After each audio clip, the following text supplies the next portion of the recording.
Well, folks, I got good news and I got bad news. Which do you want to hear first? The bad much more outweighs the good. The good news is this crack in the lower bout back here is not a crack. It's the wood underneath the top, underside. There's no crack there. You can't see light through it. You can't even, nothing, man. Nothing at all on the inside. It's only in the finish, but boy, I tell you what, it's took a hard hit right there. I think the owner said an ashtray fell off the table and banged it, hit it there. I think that's what he told me. I talked to so many of you. But we got some major problems going on with this guitar. What is it about Gibson guitars? Everyone that comes here, well, no, there was a couple that wasn't that bad, but it seems like the ones on video always are really tough to fix, man. This one's going to be. I mean, we've got some serious problems. I'm going to show them to you and explain them to you. And I'm not going to do anything to this guitar tonight. Thought about gluing the bridge on it. But we just have some major funky issues going on right now. And I'm going to let you guys kick it around. Maybe you got some better ideas than I do. One guy talked about you know, to get these holes down lower on this original bridge, you see where the strings go in, and then there where they come out, to get the holes down lower to sand off at the bottom of the bridge. Now that's a good idea. I thought about doing that. The original bridge, to sand away from the bottom of it and lower the entire bridge down, you know. But these wings right here on the sides, they're, what did I measure? 118 thousandths thick. You can see them here. They're not very thick, man. See that? Those wings are really thin. Now, you know, you couldn't take enough of it off, really, to get it down low enough. And then you got this big, heavy Martin bridge here. The wings are thicker on it, if you can see here. See, they're quite a bit thicker than the wings on that Gibson. But when I put this bridge on, I'll just lay it on there like that, and I sight down the fretboard, this bridge is way up higher than the plane of the fretboard is. Okay, you with me so far? I can put a straight edge all the way up here to the nut, and it still hits. I'll bring you over here and show you in a few minutes. It still hits, so I'd have to take a really lot off of this bridge even to make it work. Maybe take some off at the bottom and then glue the bridge on, and then shave the top of it and get it down as close as we can possibly get it to working. Another problem is the neck on this guitar is twisted. I think you can see that. If I just grab the nut end, the peg head end up here, and twist it this way, grab it, twist it this way, that's the direction it's twisted in. As you look down it, it's kind of rolls over, you know. I'll get the camera, I'll try to show that to you. In fact, just let me do that right now. We'll get right into it. Hold on. Now, I don't know if the camera's going to pick this up or not, if you're also going to be able to see it. I can't see it in the camera right now, but I can see it when I sight down the neck. It's got a twist in it, okay? But look down past the, look down over the fretboard at that bridge. See what I'm saying? That's the original Gibson bridge on there. The Martin bridge is thicker than that. I don't know if you're seeing the twist or not, but if you get down and you sight, I can get it right here without shaking too bad. Look how much higher the bridge is than the fretboard. See what I'm talking about? They should be, the plane of the fretboard should be match the plane of the bridge identically, or they're very close to that. Now, like I say, that's the Gibson bridge. The good news is this crack back right there, that's just in the finish. It's not all the way through. Ideally, on most acoustic guitars, if you have the bridge off, you should be able to set it up right against the fretboard up here, and they should be flat together. Look at that. Look how much higher that bridge is. Check that out, man. There. Look how much higher that is than the fretboard. And if you think that's bad, look at the Martin bridge. Check that out. Wow, you'd have to sand that bridge in half to make it work, if you see what I'm saying right there. The plane of the fretboard should be the same as the plane on the bridge. Now the reason this guitar is like that, if you look here, look how thin that fretboard is. See what I mean? The reason it's so thin is because this Gibson bridge, you know, it's cut down low here. Like I was just showing you. If you look at it that way, you can see it. I think you can. Yeah, maybe you can see it there a little bit. Wow. And you can see how thin the wings are as compared to the Martin bridge. There's the Martin. Big difference in the thickness of those wings. Turn around like that, maybe you can see it better. Yeah, I think so. So, I don't know, man. This bridge here, if I sanded from the bottom, like someone suggested, I thought about doing that too. But it's just so thin right here. I mean, we're going to lose what little bit of wings we've already got. So I'm thinking maybe go ahead and glue this bridge on there, the Martin bridge, and maybe sand some off at the bottom. I'll have to rough that up anyway. That's way too smooth. But rough it up on the bottom, okay? Glue it on the guitar. Wait till it sets up, and then shave more off the top of it. Like I say, it's going to have to be really thin, man, to match with this little thickness right there. I don't know why Gibson would even do anything like that. But it'll find its way here if they do. They seem to. Wow, hold on. By Gibson making this front part here of the bridge lower, see there? It's almost half of what this back part is. If you can see that. By them making that lower, at one time it would have matched the fretboard here if they did it right. And you can see there, it's not anywhere near matching it. It's way higher, that much higher than the fretboard is. And if I sand that down either on the bottom or the top or however, there's not going to be much bridge left. Same with the Martin bridge. Check that out. Look at that. That much higher than the fretboard is. That's just crazy, man. Things like this shouldn't even happen.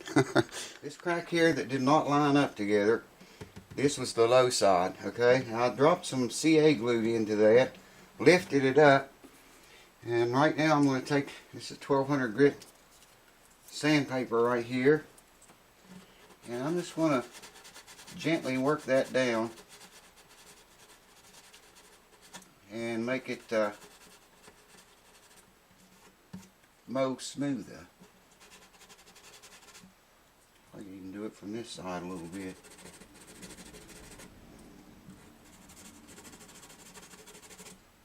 You're still going to see it, but it's not going to be as evident as it was this way. That already looks 10 times better.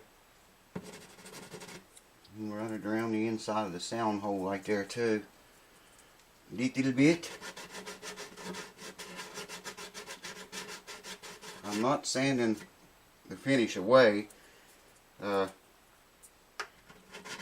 Actually, these will be sealed from the outer limits. Let me find a new piece of sandpaper here, a new place. There we go.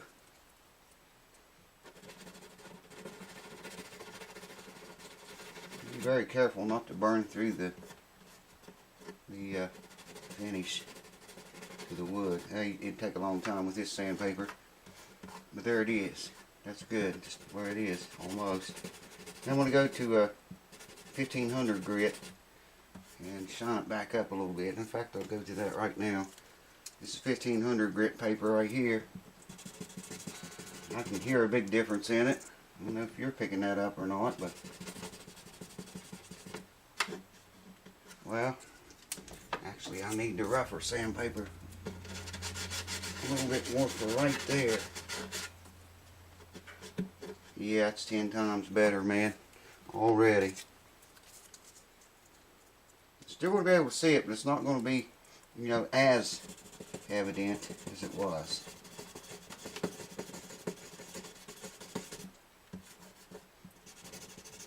A lot of people are using CA glue for finish.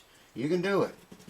You can actually use CA glue as a finish. I wouldn't want to finish an entire guitar with it, but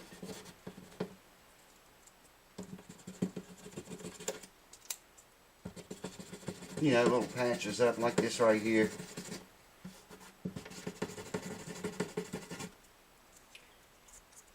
It works mighty fine. Yeah, you can just barely feel that now. It looks way better than it did, but I'm going to go a little bit more with it. I'm going to have to sand back here a little bit to make it look right. Maybe I should use that other paper right there. Oh, that's good, that's getting it. I might even go over that with 2000 grit. I'll get the camera and bring down here and show you guys in just a momento. Get it a little bit more. Yeah, man, I'm at a loss with that bridge being so high. I mean, you know, I'm going to have to go back to this. Bad as I hate to. There's a leading edge right there. I'm going to get rid of that.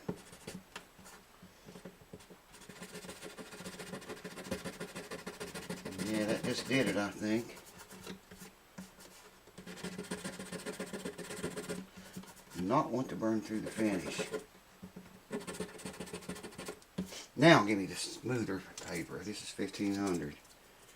I probably will go over that with 2000.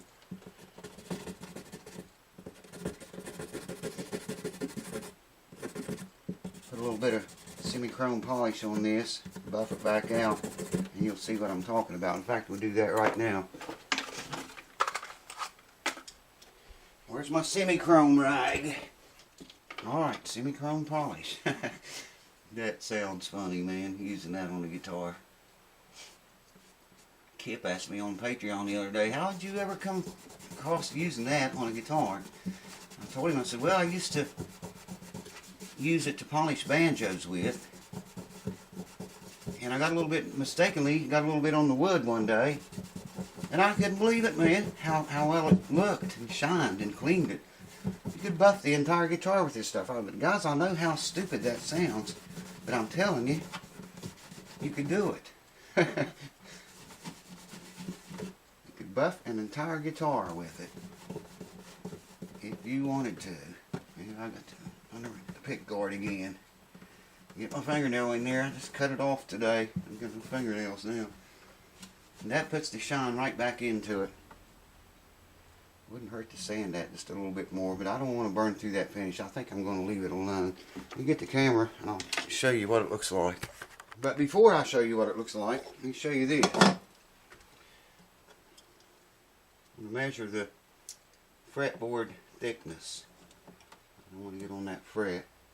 160 thousandths. One more time. 162. It should be the same anywhere you measured up here from the top down to the fretboard. Well, there it's 203.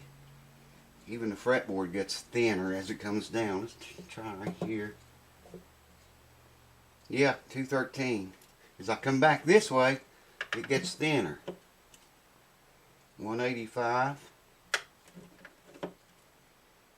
180. 180. Last 181, 162, okay? Now let's measure the bridge right there. It's going to be way more than that. Let's see, I got to turn it around so that notch doesn't. 300, man. I'm measuring over here because the thickness of the pick guard over here would mess with it, okay? But at the part, this is the Gibson bridge. This is the one that's supposed to match that.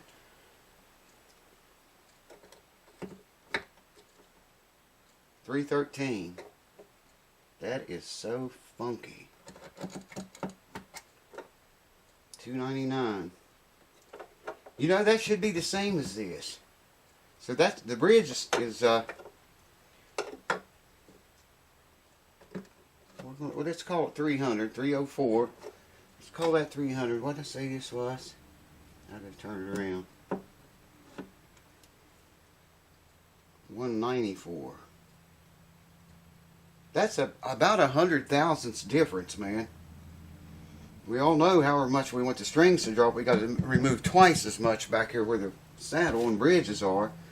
So that's telling me that, wow, that's going to be a thin bridge. If I use the Martin bridge, I'm going to have to, because this one is just not, I can't remove enough material to lower it low enough because these wings are so thin.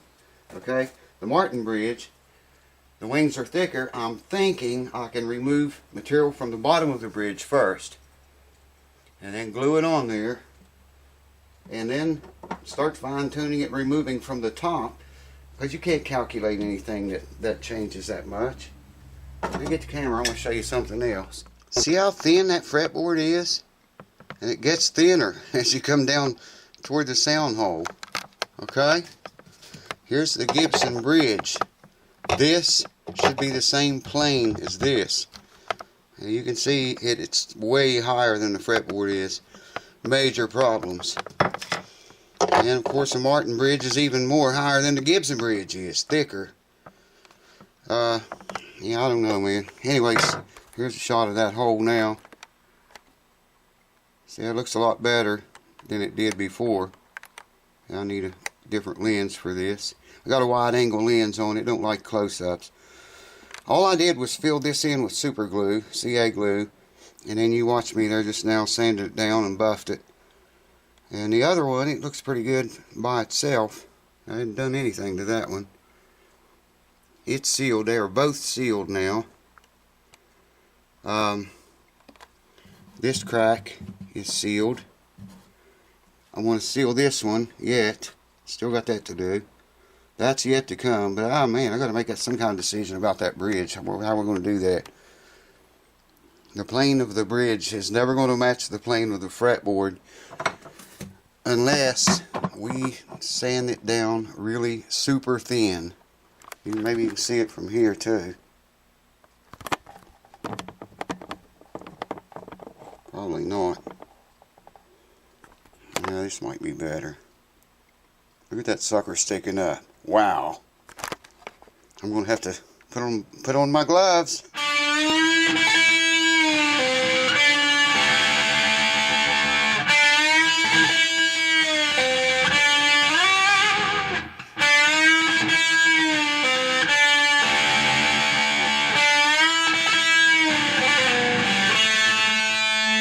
Obviously, I'm going to have to talk to the owner about this, see what he wants me to do. I'm thinking use the Martin bridge. It's thicker and it gives us more material to sand away. Since I can't sand off the bottom of this one, the Gibson one, enough, I'm thinking use the Martin bridge and sand off the bottom of it first. Keep as much wings as I can, but they're going to be thin. Glue it on there and then shave the top of it down. Get the action as low as we can get it. Now, something that's changed on this guitar, man. Something has changed. In the meantime, I'm going to keep on humidifying it. And just keep the... Outside? You want to go outside? Woo! Outside? You want to go? Let's go outside. Go outside now. I'm going to go outside now. So what I'm going to do is just put the bowls down inside of there once more. Keep the heat turned up on this baby. I gotta get that mirror out of there. Don't need to humidify the mirror. And like I say, something has changed on this guitar. I don't know. Even with the Gibson bridge, when you set it up there at the fretboard like I showed you, that should match. The plane of that bridge, where the saddle sits anyway, the plane of it should match that of the fretboard. Now granted, there is some back bow in the fretboard, in the neck, but not that much. And it ain't going to make up for that much difference. I just wonder, you know, I'd like to see a J40 that's not been through a dried out spell and have this bridge, set it up the fretboard, and I guarantee you it would be the same height as the fretboard is. This one is not that way. Something changed. When that guitar was all bent out of shape, something changed. And you know, the top looks flat. I showed you all before with the straight edge. When you Look at that. Or if you look at it up here, it's flat everywhere, you know. So I don't know, man. I don't know. This kind of got me stumped. I'm going to wait and see what you guys think of it. And maybe you can tell me how to fix it. The only thing that I can think of that would even remotely come close to working is, like I said, use the Martin bridge, sand from the bottom of it, glue the bridge on. After it sets up, then shave the top of it. It's going to be a thin bridge. I mean, it is going to be a thin bridge, man. But you know, there's no other way to do it. I can't do that with the Gibson bridge because those wings being thin like that. So, what would you do? Cheers. Thanks for watching. I'm going to put my boxing gloves on. We're going to get into it with this thing. Dang Gibsons, man. I'll tell you what. I always get scared every time a Gibson comes in the door. You know, we'll start to open the case. My heart's pounding. Oh, God, shit, man. What? You know? Cheers. See you on the next one. Put in the comments below. What do you do? How do you fix something like that? Cheers to you.